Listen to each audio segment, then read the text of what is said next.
O Senhor esteja convosco. Proclamação do Evangelho de Jesus Cristo segundo Mateus. Naquele tempo, um dos 12 discípulos, chamado Judas Iscariotes, foi ter com os sumos sacerdotes e disse: "O que me dareis se vos entregar Jesus?" Combinaram então 30 moedas de prata. E daí em diante Judas procurava uma oportunidade para entregar Jesus. No mesmo dia da festa dos ázimos, os discípulos aproximaram-se de Jesus e perguntaram: "Onde queres que façamos os preparativos para comer a Páscoa?" Jesus respondeu: "Ide à cidade, procurai certo homem e dizei-lhe: o mestre manda dizer, o meu tempo está próximo. Vou celebrar a Páscoa em tua casa, junto com meus discípulos." Os discípulos fizeram como Jesus mandou e prepararam a Páscoa. Ao cair da tarde, Jesus pôs-se à mesa com os 12 discípulos. Enquanto comiam, Jesus disse: "Em verdade eu vos digo, um de vós vai me trair." Eles ficaram muito tristes e um por um começaram a lhe perguntar: "Senhor, será que sou eu?" Jesus respondeu: "Quem vai me trair é aquele que comigo põe a mão no prato. O Filho do Homem vai morrer, conforme diz a Escritura a respeito dele. Contudo, ai daquele que trair o Filho do Homem. Seria melhor que nunca tivesse nascido." Então Judas, o traidor, perguntou: "Mestre, serei eu?" Jesus lhe respondeu: "Tu o dizes." Palavra da salvação.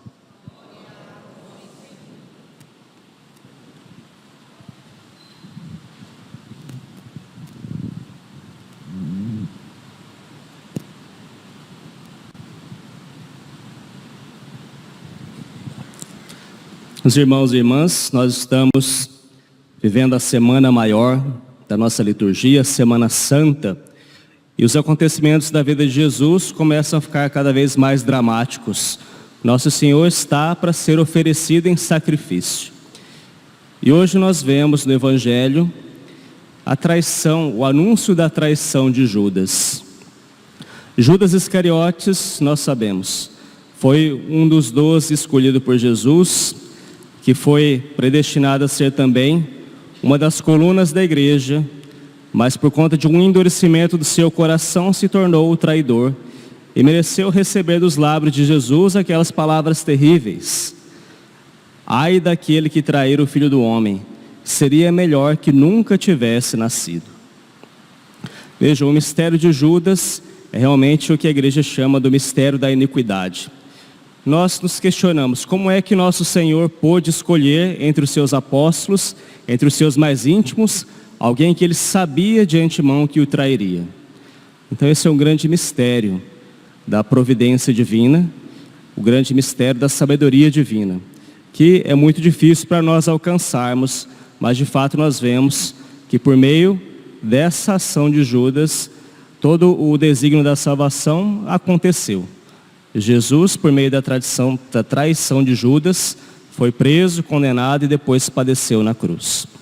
Mas é importante nós nos determos sobre a personalidade de Judas e ver que de fato, por mais que isso nos cause, um grande espanto, por mais que nos cause aversão à figura de Judas, um pouco disso está dentro de todas as pessoas, dentro de todos nós, e nós precisamos combater isso que surgiu dentro de Judas e ele permitiu com que crescesse e o levasse a fazer o que ele fez.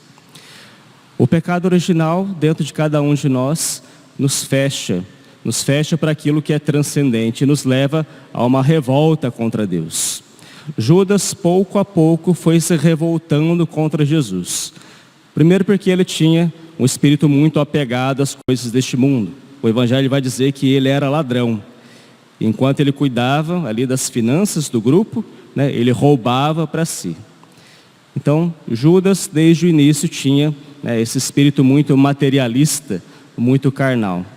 E diante das coisas, dos prodígios que Nosso Senhor ia realizando, e diante também das palavras de Nosso Senhor, ao invés de se permitir converter por aquelas palavras, ao invés de se permitir deixar levar por aquilo que eram as palavras de salvação de Nosso Senhor, ele foi endurecendo cada vez mais o seu coração.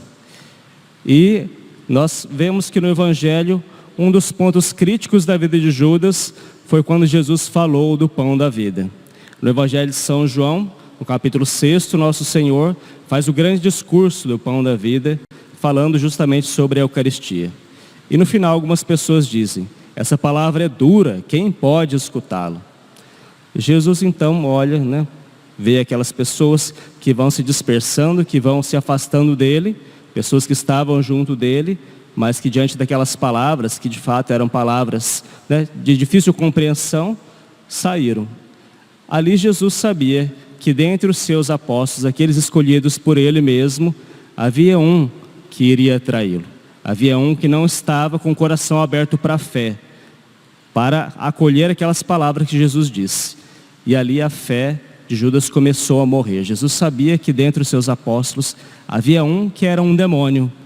Jesus mesmo disse, eu não vos escolhi a vós os 12, no entanto, um dentre vós é um demônio. Jesus já havia feito uma profecia, ali naquele momento, né? Momentos antes, né? Bastante antes de Jesus subir até Jerusalém. Judas então começou a perder a fé em Jesus. E pouco a pouco o seu coração foi endurecendo. Pouco a pouco tudo que caía no coração dele, que vinha de Jesus, ao invés de frutificar, petrificava mais o seu coração. Isso é semelhante àquilo que nós vemos, por exemplo, lá no Êxodo, o que acontecia com o faraó. O faraó, à medida que Moisés ia exortando, à medida que ele ia vendo os prodígios de Deus, ao invés de se converter, o seu coração endurecia. Uma coisa talvez semelhante aconteceu no coração de Judas, e ele foi endurecendo o seu coração cada vez mais.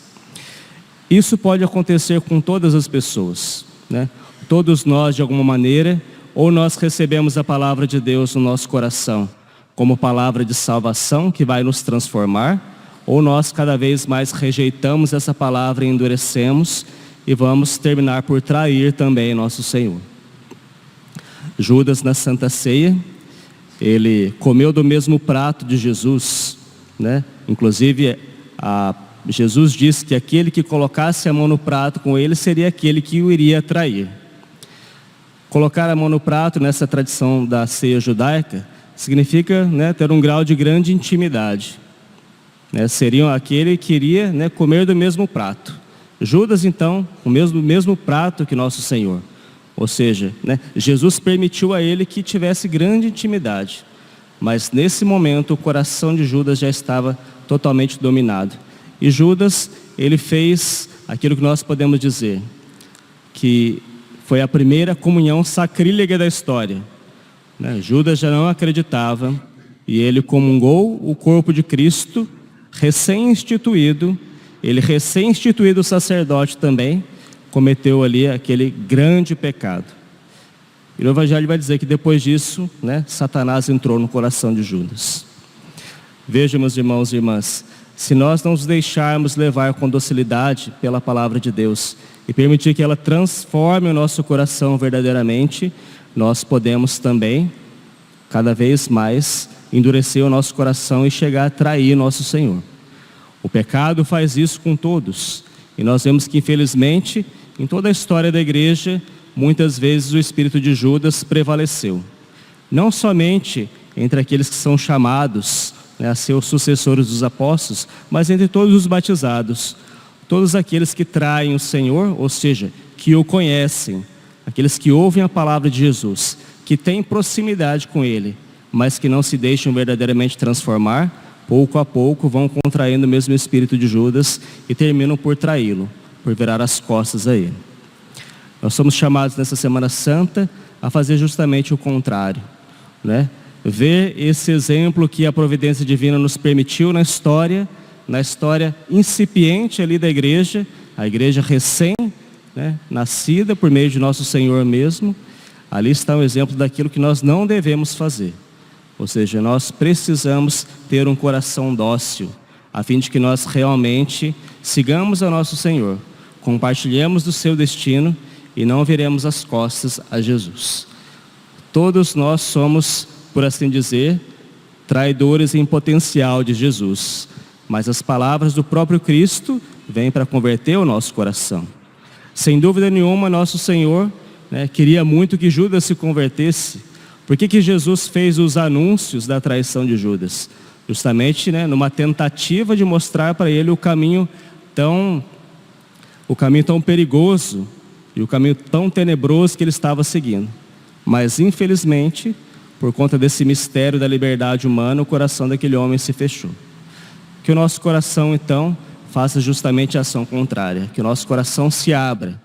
Nós estamos na Semana Santa e vamos reviver, nós vamos atualizar, no tempo em que nós estamos, os acontecimentos da vida de Jesus, os acontecimentos cruciais.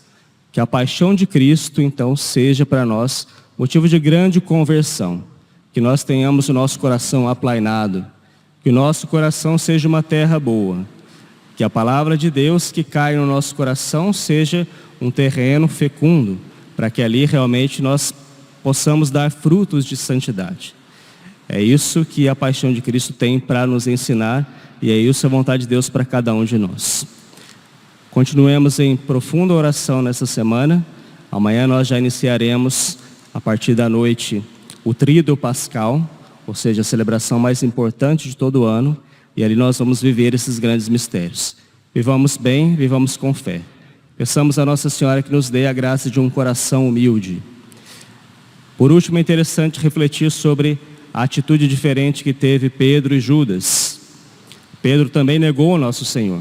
Pedro, por assim dizer, também traiu nosso Senhor. Só que ele se arrependeu. Ele voltou atrás. E depois nosso Senhor, o elevou a ser príncipe dos apóstolos. O primeiro papa da nossa igreja. Qual foi a diferença entre Pedro e Judas? Com toda certeza, Pedro, com todos os seus defeitos, tinha um coração humilde, que era capaz de reconhecer os próprios defeitos. Mas talvez isso não está no Evangelho, e também a tradição não confirma, mas muito provavelmente a proximidade que Pedro tinha com a Virgem Maria foi aquilo que garantiu a ele a humildade necessária para reconhecer o seu erro. Muito provavelmente, talvez depois das negações, Pedro tenha corrido aos pés da Virgem. Nós vemos naquela produção cinematográfica, claro, que existe toda a licença poética, a gente não pode exigir uma fidedignidade histórica, mas na grande produção da Paixão de Cristo, que foi feita pelo Mel Gibson, em 2004, nós vemos na cena da negação de Pedro, que é assim, que ele ouve o galo cantar, ele corre, desesperado aos pés da Virgem, suplicando a ela que intercedesse por ele. Se isso aconteceu ou não, nós não sabemos, mas isso é algo realmente muito simbólico e é aquilo que nós devemos também fazer.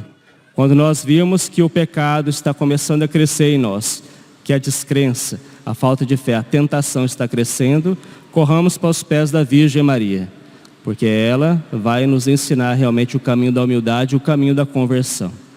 Tenhamos Nossa Senhora então como nossa grande companheira na vivência dessa Semana Santa.